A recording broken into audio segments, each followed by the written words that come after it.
Happy holidays, all you Hollyweirdos. We're definitely going to celebrate this Yuletide season by summoning the holiday spirit. And what better way to do that by actually sharing some ghost stories, but not just any ghost story. What if it was a ghost story that helped solve a 200-year-old crime? Better yet, what if we talk about other ghost stories that were actually solved from beyond the grave? And we go into a deeper dive with this episode, especially as we talk about the art of storytelling, because 'tis the season to be sharing plenty of them, right? But what if the art of storytelling is harnessed to actually help solve crimes?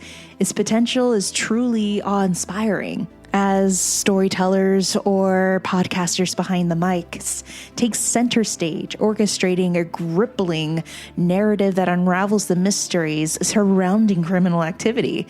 But with each carefully chosen word and twists of plots, our audiences are enthralled. Their collective imagination is certainly ignited, but as powerful as this ability may be, we must also acknowledge its potential for harm. In a quest for entertainment and resolution, we can easily become blind to ethical boundaries.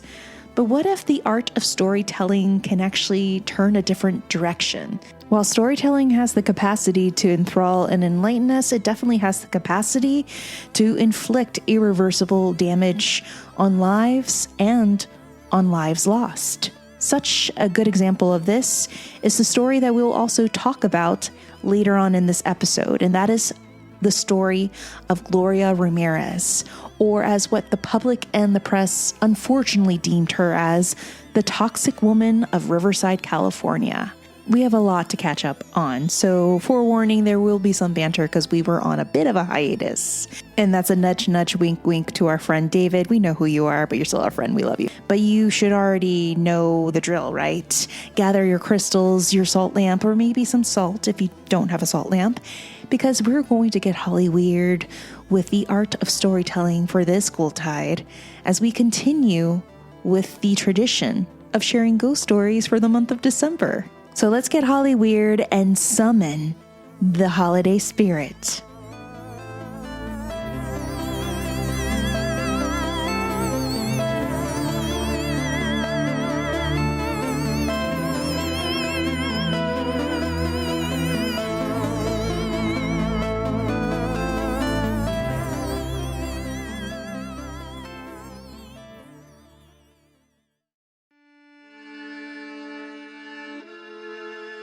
Ghost stories are always scarier when they're told by the very people who experienced them. Hi, I'm Becky. And I'm Diana. And we're the hosts of the Homespun Haints podcast. We talk to people just like you who've come face to face with ghosts, demons, haints, and other strange paranormal phenomena. All of it makes for a chilling good time. So grab yourself a sweet tea, turn off the lights, and listen to some eerie, true ghost stories on Homespun Haints, wherever you get your podcasts.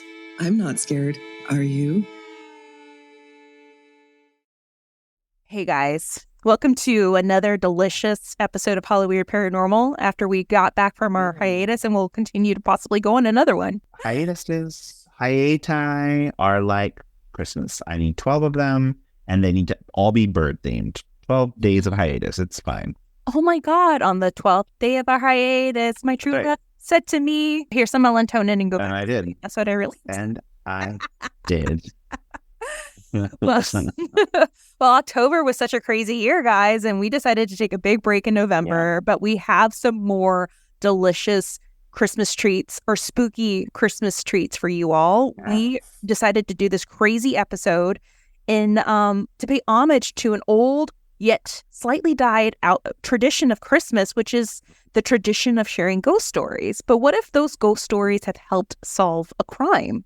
And that is what we're going to go into with this amazing article that we read, that we came across, say, a week or two ago. Yes. And you had the best description for it. Yeah. It's like a boxcar mystery novel or like an Agatha Christie. Like I just read my first Agatha Christie recently.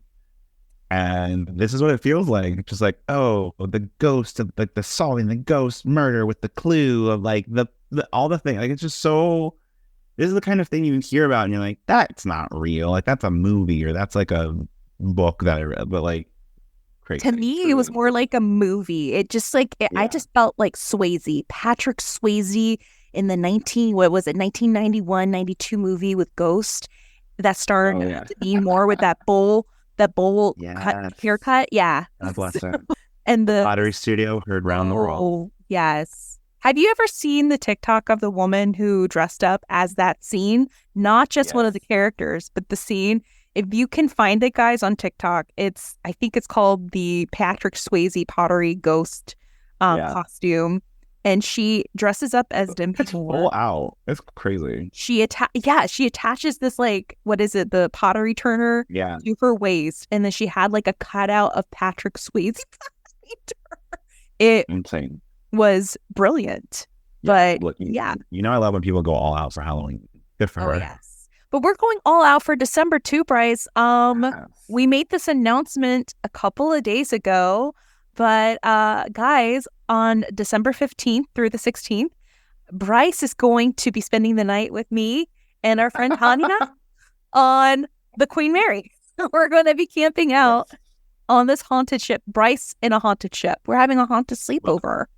I'm super brave now. I don't know if everyone got the memo, but I will have you know, I just did an escape room for my friend's birthday. I saw that. It was a scare rating of 4 out of 5.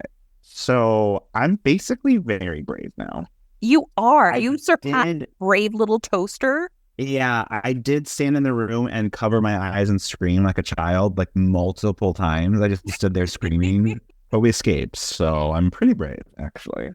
You are. Not only are we going to be spending the night on this haunted ship, but we will be partaking in the Great Ghost Project. Yeah. If you guys didn't remember from our last episode with Aiden Sinclair, his partner leads the Great Ghost Project, which is a very in-depth investigation in the lower depths of the Queen Mary. And it's done really well. It's curated extremely well, and it's ethically done. So don't think you're going to go in there looking for demons. It's just like you're going to go into the lower depths of the ship and see what makes communication with you. And I know that it's been a very successful project, and people come out with a lot of great stories and experiences, apparently. And that will be recorded. So they record it for you. Suit already, so that the ghosts don't hate me for not being dressed well enough. I know. You get your hair cut, get your toenails done. It'll be fine. We'll see.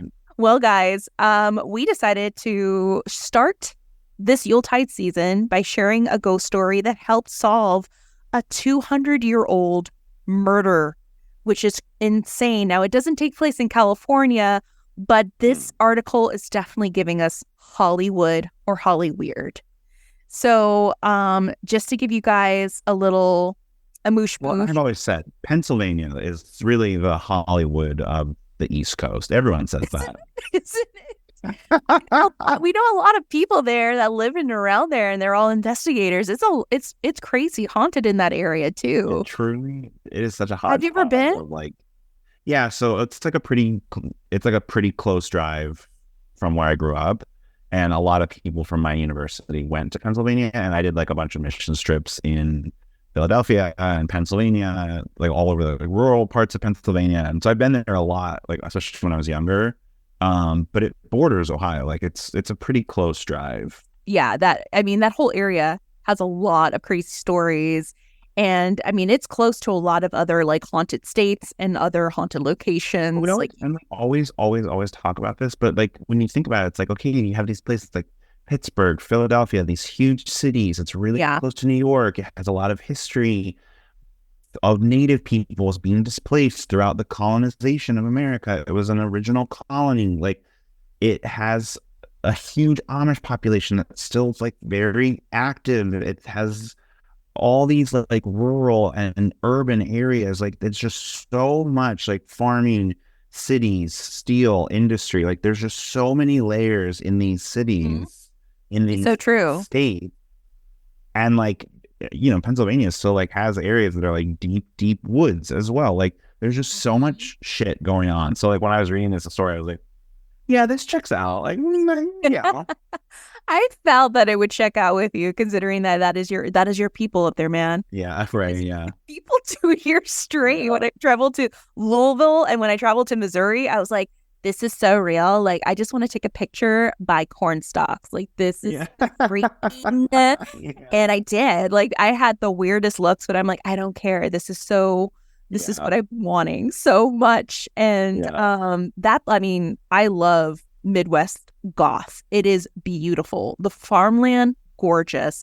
The fact that you can take a ride down those back streets into the woods, into those farms and drink like homemade cider, beyond me. And everything. Yeah. How Elvis is to Nevada, like most likely Las Vegas is how, like, what was it? Billy the Kid is to like Missouri, from what I was told. Sure. Yeah. Everywhere I went, like, oh, Billy the Kid, this is where he hung out. This is where I'm like, wait, really? Okay. So yeah, he's been everywhere. Like, Maryland's been all over Hollywood. Elvis has been all over Vegas. Billy the Kid's been all over Missouri, apparently. So yeah. Apparently, yeah. Apparently.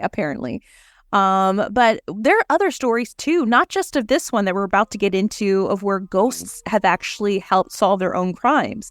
There's been the story of the Greenbrier ghost, and also I think it's called the Teresita Basa's ghost, where these ghosts have either visited people, random strangers in their dreams to help them solve their murder. And I don't know if you guys are familiar with the most recent one that is blown up in the podcasting, primarily the paranormal podcasting world, and that is the podcast Ghost Story. And that is where Tristan Redman, a journalist, believed that there was a ghost story that was connected to his wife and to a flat that he rented back in the day that was connected to some family ghosts through his wife's side. So it was one of those things of, can this ghost who terrorized my childhood home lead me to a murder that was connected to my wife's family? So it is a crazy story. Yeah, it's giving very much like The Sixth Sense, right? Like the whole time Haley Joel Osment is like so scared because all the ghosts are like terrifying, but then it's actually them just like reaching out for help, but they just don't know how else to do it. And so, yeah, it is like very scary, but like they just need help from him. Exactly. And that's how I kind of feel with this. It's like, yeah, it is scary when you don't realize like you're just seeing something like a scary apparition, but they actually in this story are like seeking justice and help. Yeah. And it's been proven. I mean, like, I don't know if you guys remember this story. It was on Unsolved Mysteries back in the early 90s, and it was the mysterious case of Teresita Basa. She was from the Philippines, and she was working as a nurse in a hospital in Chicago, and she was mysteriously murdered. She was burned in her bed, and it looked like an accident. But apparently one of the doctors that she worked with in this hospital, his wife started to get visitations from her, and then it was claimed that she was possessed by Teresita. But in the long run, it turned out that the wife and this doctor helped solve this horrendous murder that happened with this poor nurse. So in this case, it wasn't just a ghost. It was actually a grandfather's ghost story to two of his grandsons that grew up and decided, wait, there's something here. Let's look into it. And sure enough, they ended up discovering a horrific dark secret connected to Irish immigrants. So, I don't know, Bryce, do you want to pull up the article? And yeah, I've got it right here. Okay. Do you want to start us off with a good read? I just realized something too. You said Haley Joel Osment. I think you graduated from Brave Little Toaster to Haley Joel Osment level. Yes. I'm really doing it. Look at me go. You're going places. All right. Yeah. So this is on NewYorkPost.com. And it just says how my grandpa's Thanksgiving ghost story he tells each year, God bless him, led us to uncovering an 189-year-old murder mystery. And this is by Chris Bradford at The Sun. Hi, Chris. Thanks for your article. Mm-hmm. A grandpa's haunting Thanksgiving ghost story appeared to help two brothers uncover a near 200-year-old murder mystery. Bill and Frank Watson were told a chilling tale about 57 Irish immigrants who died at the railroad site in Pennsylvania during the cholera epidemic in 1832. Did you ever see that movie with Tom Hanks and Nicole Kidman, where he's like a boxer and they like go out west? Yes, no way. Yeah. Oh my God. Yes. Far and away. Oh, you said Tom Hanks. You mean Tom Cruise, right? Tom Cruise. All the Toms are the same. Everyone knows that. It's Tom Cruise. I love that movie. That's what this reminds me of. And I, as an Irish descendant, appreciate this. Good for them. But it was a good movie. Oh God, so good. And they're young too. Jeez. Oh yeah. The area is known as Duffy's Cut, as the rail workers' boss's name was Philo Duffy. It is a stretch of tracks located around 30 miles from Philadelphia. The brothers were told the chilling tale by their grandpa, a railroad worker, every Thanksgiving. Like, I love this grandpa at dinner just being like, "You want to hear about these Irish immigrants who were murdered?" Like, Grandpa, no. They believe the rail workers died violently and not from cholera. Frank told CNN in 2010, "This is a murder mystery from 178 years ago, and it's finally coming to the light of day." According to a local legend, a man walking home from a tavern claimed to see a mysterious green figure dancing in the mist in September 1909. The document quotes the unnamed man as saying, "I saw with my own eyes the ghost of the Irishman who died with cholera a month ago, dancing around the big trench where they were buried. It's true, mister. It's true, mister. It was awful." Frank inherited the railroad papers from his grandpa and said one of the documents said X marks the spot. Truly, such that, like, when you see that in a movie, you're like, okay, really? Come on. If you were a ghost that was haunting your own grave, how would you be dancing? Like, well, I really only have one dance. And jazz my or friend something? they always make fun of me because I get this like face of like, I can't even do it because I'm not drunk. But it's like, it's kind of like, there's like a face. Yeah, it's like a face of superiority and like feeling myself, I guess. And then I just kind of like wiggle and like, yeah. So I assume my ghost will be doing that as well. Imagine if somebody saw that and they're like, "I saw it with my own eyes, mister. There was a guy that was like, he had this face of superiority." Real condescending and shook his hands around a lot. You know, that's him. They suspected that the files contained clues to the location of a mass grave. Oh, terrifying. Bill and Frank delved deeper into the case. They started digging. You gotta love the gumption. Let's just start digging. They started digging in 2002 and years later found forks and tobacco pipe shards. The brothers didn't believe struggling laborers would discard valuable items. Fair. Researchers in March of 2009 found a bone, raising suspicions that cholera may not have killed the rail workers. Teams also uncovered a skull that had been pierced by a bullet and cleaved by a hatchet. Bill, a historian, said, "We have no idea what percentage of these guys were murdered, but if we have 57, it's the worst mass murder in Pennsylvania history." He said the average age of the workers was around 22 years old. Forensic anthropologist Janet Monge said the case provided vital clues about the lives of Irish immigrants. She said it was a cruel and rugged existence that characterizes the immigrant experience, and it speaks very broadly of the xenophobia that existed at the time. Lol, at the time. Girl, it still exists. Okay. Like, alive and well, thank you. Yeah, it's very interesting. I always do think about this. I lasted as long as I could.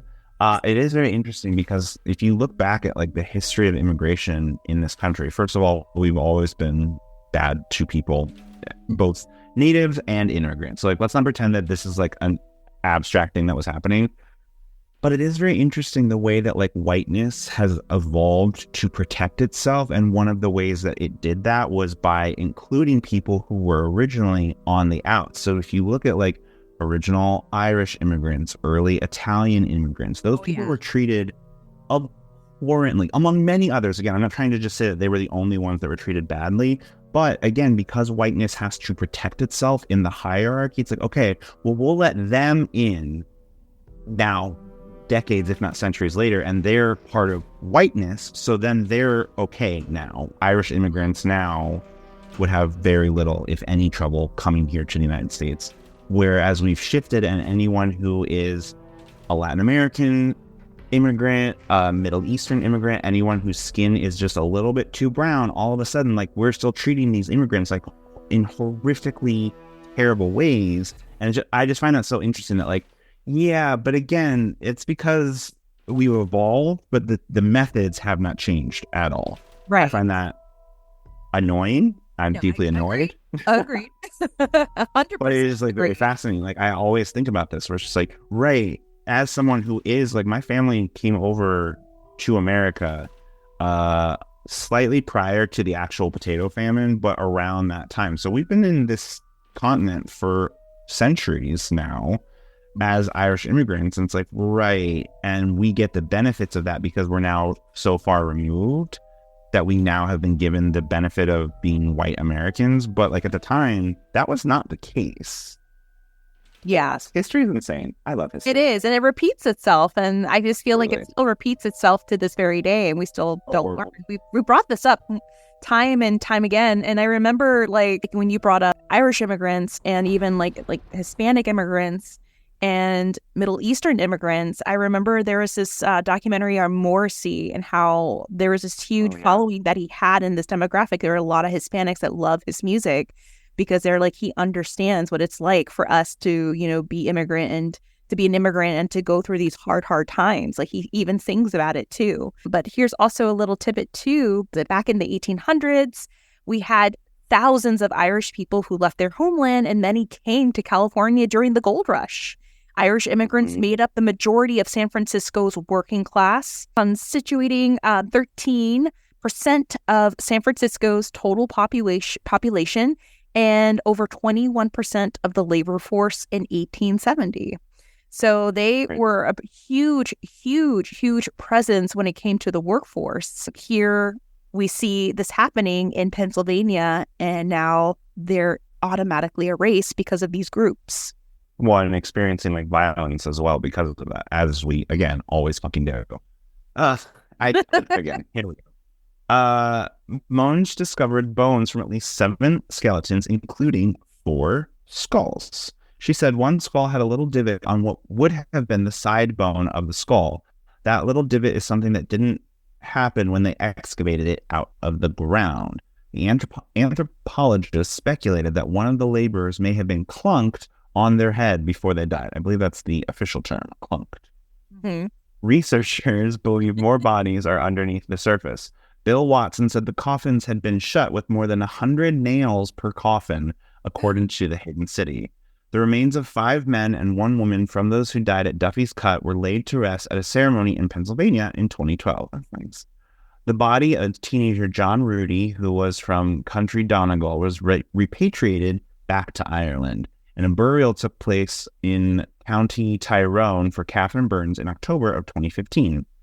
Forensics believe that injuries to her skull indicated that she had been murdered, the BBC reported. Duffy's Cut later became part of the Pennsylvania Railroad's main line. So crazy that like this was just like a family story being passed around. They're like, oh, surprise, mass grave. Exactly. It was a mass grave, but something didn't sit right with these 2 brothers. And this wasn't something that took them 1 year to do. I mean, this was back in 2007, 2009. And this took, I think, it took many, many years because they had to excavate the site with great caution. And the amount of testing that went into it, the forensics that went into it, it was also very intensive. So it's really amazing how these 2 brothers grew up with this ghost story and this art of storytelling passed down by their family members, and it ended up solving a crime. And we've kind of like gone into our personal journey with this podcast of like how we share stories now. And it's something that we've learned too. It's like storytelling could also be very entertaining and at times could also bring some harm considering how it's told. And it's just really enlightening to see this part of storytelling actually solving a crime and putting a lot of souls to rest, which is really, really, really enlightening and amazing to see. Yeah, I mean, we always say like at its core, everything I think in the world, but I truly believe everything is just story. Like it's the stories we tell each other and the ways that we respond to them. And we are the stewards of those stories while we're here until we move on and become parts of other people's stories. So I just think that that's really like powerful. Like the power of story can solve crime, can tell your grandpa at Thanksgiving. Like it's just, there's so many facets of that. Right. And I mean, this was just a really good testament to that.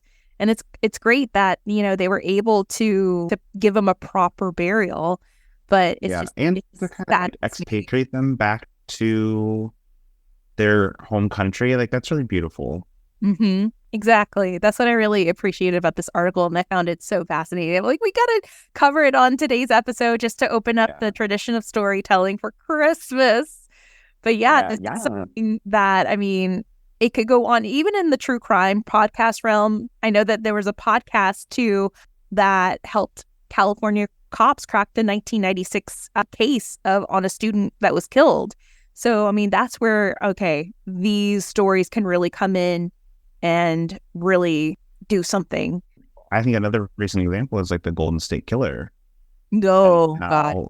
So much of that was like solved because of just one person's dedication to telling the story with like accuracy and science. And then that led them to the killer. Like, oh, damn.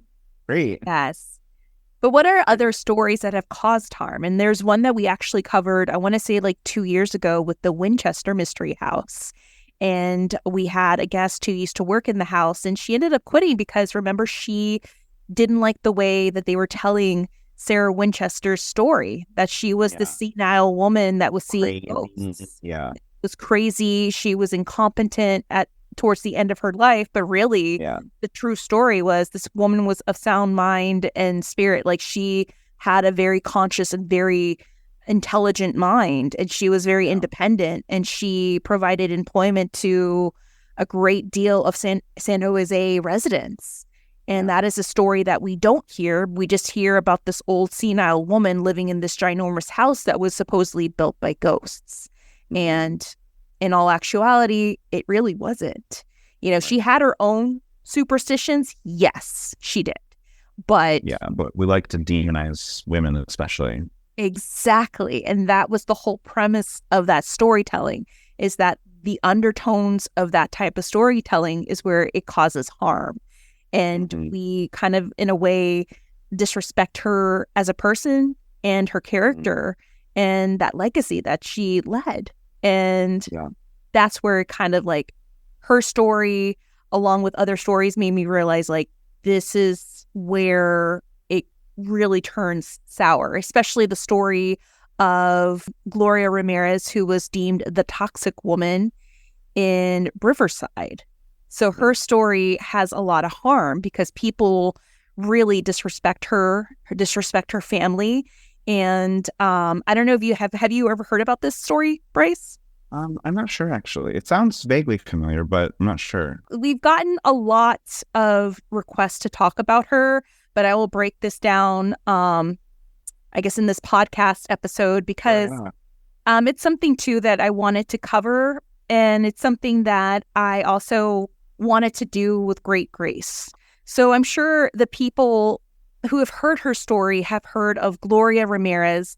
She was this woman who enters Riverside General Hospital back in 1994, and she is vomiting. She's really sick. She is unconscious, and she's also really scared. And what ends up happening is that the staff at this hospital notice that she has this oil-like schlick on her face. And she is also emitting this very odd garlic-like scent. And it gets so overwhelming that the nurses start to draw her blood is when that scent overpowers the room, overpowers the nurses, and eventually spreads all over the hospital, apparently. So the nurses start fainting because of this horrific garlic-like sour sweet scent that is emitting from this body, from this blood of this woman. And it creates this whole pandemonium, this whole psychosis through the hospital. Within 30 to 45 minutes, the hospital is on lockdown. People are fainting because they are feeling like they're getting sick because of this blood. Doctors don't know what's going on with Gloria Ramirez, and she ends up passing due to shock. Yes. The story that not a lot of us are told is that Gloria Ramirez was a mother, and that Gloria Ramirez had family, and that Gloria Ramirez was suffering from cervical cancer. And because even back in 1994, I mean, for those who were struggling to work, we're still struggling to afford insurance. And that was the case of Gloria Ramirez. She couldn't afford insurance, so she went through extreme ways to figure out how to treat her symptoms and her pain connected to cervical cancer. And not only that, it was a late stage cervical cancer. Oh. And she was taking, it was claimed that she was taking a sedative called DSMO. I think it's called dimethyl sulfoxide. And it is a kind of a poisonous agent if it's not used properly. It's usually, from what I was told, it was used for vets to treat horses. Horses that suffer from pain. It's a topical treatment. Stop taking horse medication. I know. And it was a treatment that was supposedly it's also used for that type of treatment and pain, but somehow she was able to attain this type of solvent and use it for her pain. And it is said, and it is proven, that dimethyl sulfoxide can omit a very garlic-like scent.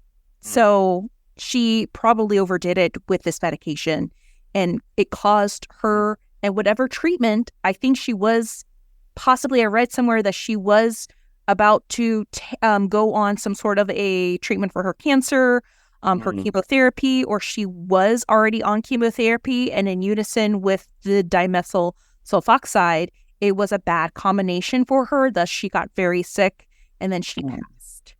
So her story really taught me the art of storytelling could be very, very, very disrespectful and also can cause a lot of harm.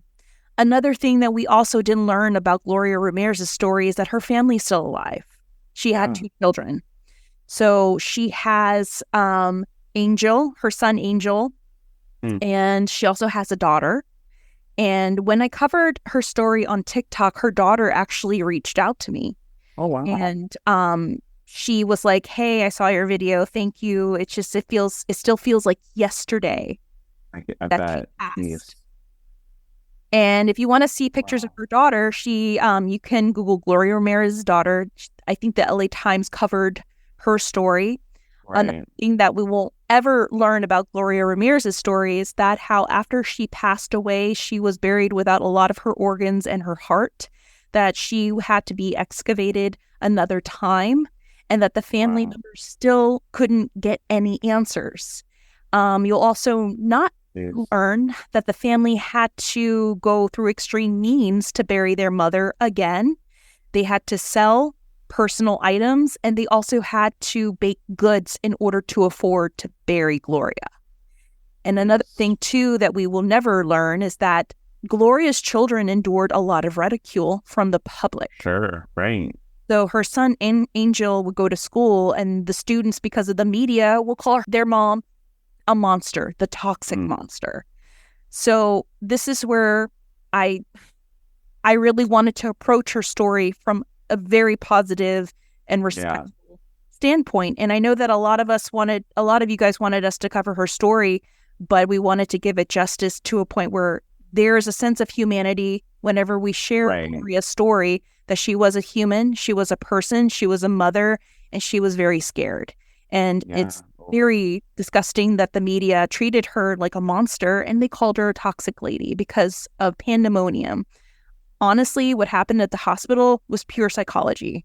It's psychosis. It's just, that's just the way that we operate. It's like, oh, someone's going crazy. This is what's happening. We're all going to go crazy. This massive psychosis is what occurred.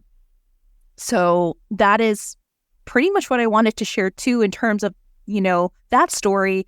And also Gloria Ramirez's story is that she was just more than just the toxic lady. She was actually a human being whose family are still living here in Los Angeles, and her family also has to listen and endure all these people talking about her mom as the toxic lady. Right. It's like, that's not how you want your loved one to be remembered. Yeah. And it's, I've seen a lot of people cover her story, and I hate to bring this up, but even, the Ghost Files guys, the 2 guys on BuzzFeed that do the Ghost Files, like, I don't know. I'm a little indifferent with them, but they covered her story 2 years ago, and it didn't sit well with me because they brought up an alien, extraterrestrial-like element to her death. So they claimed the reason why she died was possibly linked to some sort of extraterrestrial activity in that area, which was terrible. It was terrible. Right. It's Real like crackpot journalism there, guys. I know it was. Shade. I don't know, man. Yeah, I really didn't. It just didn't sit well with me.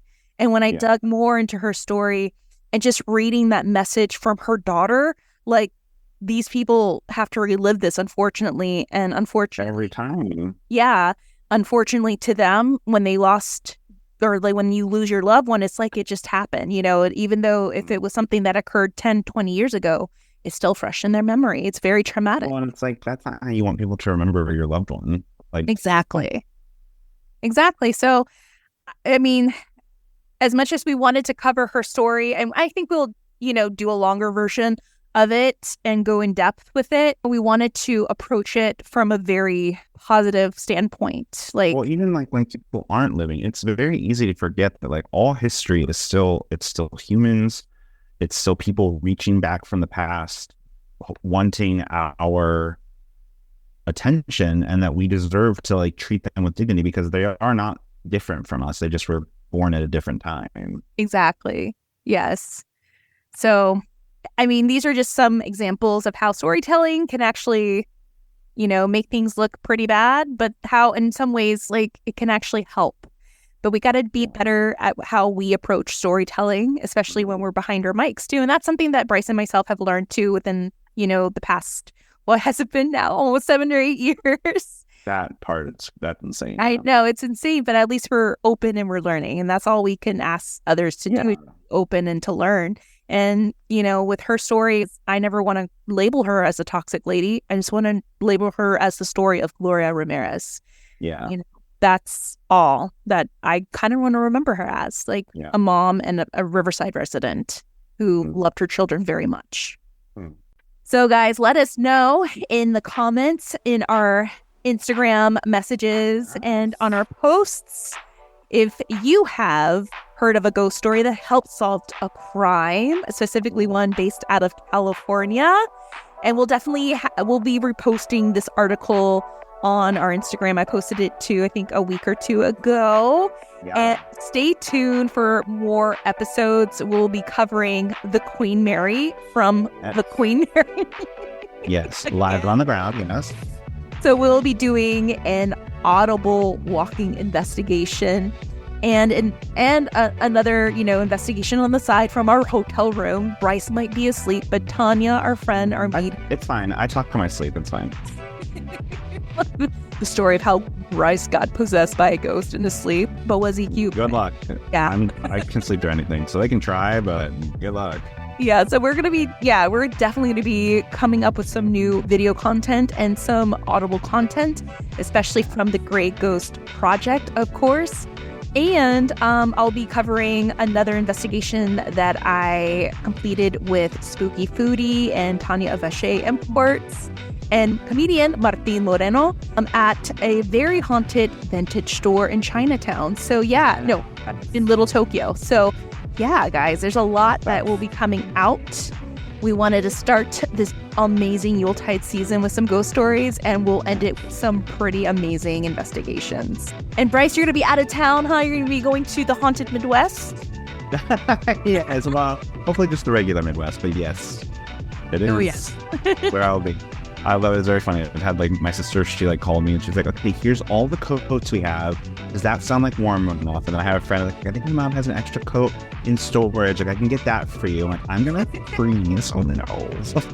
Oh, you're going to have fun. You're going to have a break from Los Angeles. I will be staying here and sleeping a lot. I still have sleep to get caught up on. I've always said it. I love LA during the holidays.